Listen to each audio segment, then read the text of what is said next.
दूसरा सलातीन बाब 4। और अंबियाज़ादों की बीवियों में से एक औरत ने अलीशा से फरियाद की और कहने लगी कि तेरा खादिम मेरा शौहर मर गया है और तू जानता है कि तेरा खादिम खुदावंद से डरता था। सो अब कर्ज़ख्वा आया है कि मेरे दोनों बेटों को ले जाए ताकि वो गुलाम बने। अलीशा ने उससे कहा, मैं तेरे लिए क्या करूं? मुझे बता, तेरे पास घर में क्या है? उसने कहा कि तेरी लौंडी के पास घर में एक प्याला तेल के सिवा कुछ नहीं। तब उसने कहा, तू जा और बाहर से अपने सब हमसायों से बर्तन आरियत ले।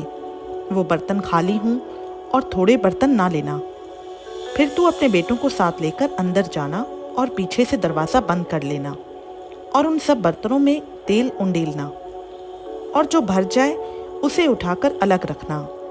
सो वो उसके पास से गई और उसने अपने बेटों को अंदर साथ लेकर दरवाज़ा बंद कर लिया और वो उसके पास लाते जाते थे और वो उंडेलती जाती थी। जब वो बर्तन भर गए तो उसने अपने बेटे से कहा, मेरे पास एक और बर्तन ला। उसने उससे कहा, और तो कोई बर्तन रहा नहीं। तब तेल मौकूफ़ हो गया। तब उसने आकर मर्द खुदा को बताया। उसने कहा, जा तेल बेच और कर्ज अदा कर और जो बाकी रहे उससे तू और तेरे फर्जंद गुजरान करें। और एक रोज़ ऐसा हुआ कि अलीशा शूनीम को गया। वहाँ एक दौलतमंद औरत थी और उसने उसे रोटी खाने पर मजबूर किया। फिर तो जब कभी वो उधर से गुजरता रोटी खाने के लिए वहीं चला जाता था। सो उसने अपने शौहर से कहा, देख, मुझे मालूम होता है कि ये मर्द खुदा जो अक्सर हमारी तरफ आता है मुक़द्दस है। हम उसके लिए एक छोटी सी कोठरी दीवार पर बना दें और उसके लिए एक पलंग और मेज़ और चौकी और शमादान लगा दें। फिर जब कभी वो हमारे पास आए तो वहीं ठहरेगा।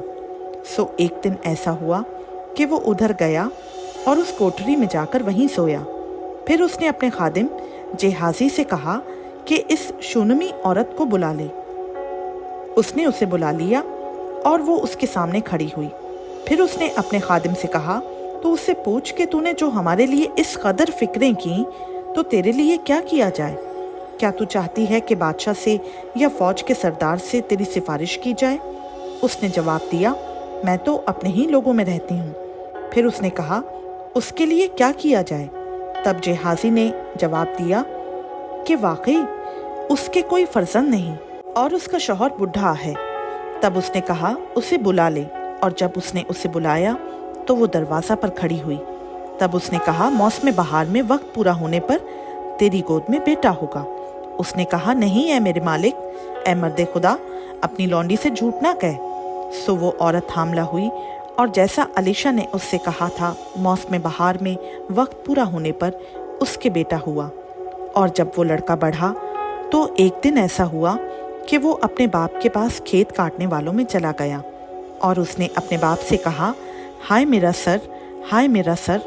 उसने अपने खादिम से कहा, उसे उसकी माँ के पास ले जा। जब उसने उसे लेकर उसकी माँ के पास पहुँचा दिया तो वो उसके घुटनों पर दोपहर तक बैठा रहा। इसके बाद मर गया। तब उसकी माँ ने ऊपर जाकर उसे मर्द खुदा के पलंग पर लिटा दिया और दरवाज़ा बंद करके बाहर गई। और उसने अपने शौहर से पुकार कर कहा कि जल्द जवानों में से एक को और गधों में से एक को मेरे लिए भेज दे ताकि मैं मर्द खुदा के पास दौड़ जाऊं और फिर लौट आऊं। उसने कहा, आज तू उसके पास क्यों जाना चाहती है? आज ना तो नया चांद है ना सबत। उसने जवाब दिया कि अच्छा ही होगा। और उसने गधे पर ज़ेन कसकर अपने खादिम से कहा, हाँक, आगे बढ़ और सवारी चलाने में ढील ना डाल जब तक मैं तुझसे ना कहूँ।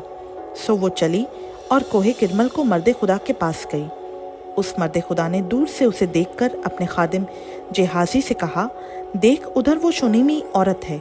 अब ज़रा उसके इस्तकबाल को दौड़ जा और उससे पूछ, क्या तू खैरियत से है? तेरा शौहर खैरियत से, बच्चा खैरियत से है? उसने जवाब दिया, खैरियत है। और जब वो उस पहाड़ पर मर्द खुदा के पास आई तो उसके पाँव पकड़ लिए और जेहाजी उसे हटाने के लिए नज़दीक आया। पर मर्द खुदा ने कहा कि उसे छोड़ दे क्योंकि उसका जी परेशान है और खुदावंद ने ये बात मुझसे छुपाई और मुझे ना बताई। और वो कहने लगी, क्या मैंने अपने मालिक से बेटे का सवाल किया था? क्या मैंने ना कहा था कि मुझे धोखा ना दे? तब उसने जेहाजी से कहा, कमर बांध और मेरा असा हाथ में लेकर अपनी राह ले। अगर कोई तुझे राह में मिले तो उसे सलाम ना करना, और अगर कोई तुझे सलाम करे तो जवाब ना देना, और मेरा असा उस लड़के के मुंह पर रख देना। उस लड़के की माँ ने कहा, खुदावंद की हयात की कसम और तेरी जान की सौगंध, मैं तुझे नहीं छोड़ूंगी। तब वो उठकर उसके पीछे पीछे चला, और जेहाजी ने उनसे पहले आकर असा को उस लड़के के मुंह पर रखा, पर ना तो कुछ आवाज हुई ना सुनना। इसलिए वो उससे मिलने को लौटा और उसे बताया कि लड़का नहीं जागा। जब अलीशा उस घर में आया तो देखो वो लड़का मरा हुआ उसके पलंग पर पड़ा था। सो वो अकेला अंदर गया और दरवाज़ा बंद करके खुदावंद से दुआ की, और ऊपर चढ़कर उस बच्चे पर लेट गया, और उसके मुंह पर अपना मुंह, और उसकी आंखों पर अपनी आंखें, और उसके हाथों पर अपने हाथ रख लिए, और उसके ऊपर पिसर गया। तब उस बच्चे का जिस्म गर्म होने लगा। फिर वो उठकर उस घर में एक बार टहला और ऊपर चढ़कर उस बच्चे के ऊपर पिसर गया, और वो बच्चा 7 बार छींका और बच्चे ने आंखें खोल दी। तब उसने जेहाजी को बुलाकर कहा, उस चुनीमी औरत को बुला ले। सो उसने उसे बुलाया, और जब वो उसके पास आई तो उसने उससे कहा, अपने बेटे को उठा ले। तब वो अंदर जाकर उसके कदमों पर गिरी और ज़मीन पर सरनुगू हो गई। फिर अपने बेटे को उठाकर बाहर चली गई। और अलीशा फिर जलजाल में आया, और मुल्क में काल था, और अंबियाज़ादे उसके हुजूर बैठे हुए थे। और उसने अपने खादिम से कहा, बड़ी देग चढ़ा दे, और इन अंबियाज़ादों के लिए लिप्सी पका। और उनमें से एक खेत में गया कि कुछ तरकारी चुन लाए। सो उसे कोई जंगली लता मिल गई। उसने उसमें से अंदराइन तोड़कर दामन भर लिया, और लौटा और उनको काटकर लिप्सी की देग में डाल दिया, क्योंकि वो उनको पहचानते ना थे। चुनाचा उन्होंने उन मर्दों के खाने के लिए उसमें से उंडेला, और ऐसा हुआ कि जब वो उस लपसी में से खाने लगे तो चिल्ला उठे और कहा, ए मर्द खुदा, देग में मौत है। और वो उसमें से खा ना सके। लेकिन उसने कहा कि आटा लाओ, और उसने उसे देग में डाल दिया और कहा कि उन लोगों के लिए उंडेलो ताकि वो खाएं। सो देग में कोई मुअज्जर चीज़ बाकी ना रही। और बाल सिलेसा से एक शख्स आया और पहले फलों की रोटियां यानी जौ के 20 गिरते और अनाज की हरी हरी बालें मर्द खुदा के पास लाया। उसने कहा, इन लोगों को दे दे ताकि वो खाएं। उसके खादिम ने कहा, क्या मैं इतने ही को 100 आदमियों के सामने रख दूं?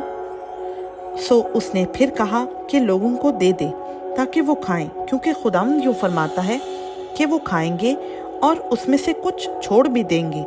बस उसने उसे उनके आगे रखा, और उन्होंने खाया, और जैसा खुदावंद ने फरमाया था उसमें से कुछ छोड़ भी दिया। खुदावंद का पाक कलाम का पढ़ा, सुना, समझा और कबूल किया जाना हम सबों के लिए बाइस बरकत हो। आमीन।